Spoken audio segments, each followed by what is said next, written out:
இன்றைக்கி தண்ணி சட்னி தான் அரைக்க போகிறேன். அதுக்கு பழுத்த பச்சை மிளகாய் எடுத்துருக்கிறேன்.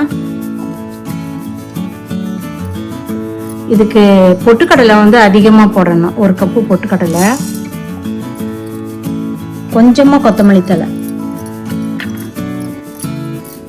தேங்காய் துருவல் 1/4 கப் எடுத்துக்கோங்க,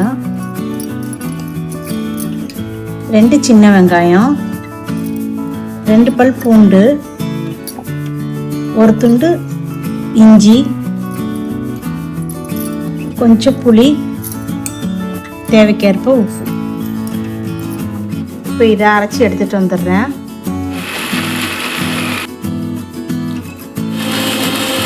இப்போ அரைச்சி எடுத்துகிட்டு வந்துட்டேன். இந்த சட்னியை வந்து நல்லா காரமாகவும் தண்ணியாகவும் வச்சுக்கணும். அப்போ தான் நல்லாயிருக்கும். இட்லி தோசைக்கெலாம் ரொம்ப சூப்பராக இருக்கும்.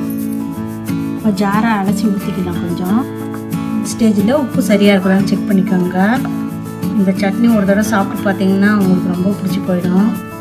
சல்லுன்னு ஒரு 10 இட்லி உள்ளே இறங்கும். அப்படியே தாளிச்சிக்கலாம்.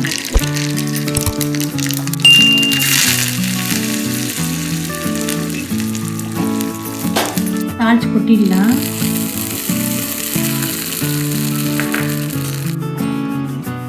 தண்ணியாக இருக்கணும்.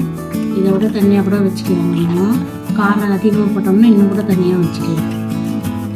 தண்ணி சட்னி செஞ்சு பார்த்துட்டு உங்களுடைய கருத்துக்களை சொல்லுங்கள். ஆரோக்கியமான உணவு, ஆனந்தமான வாழ்வு.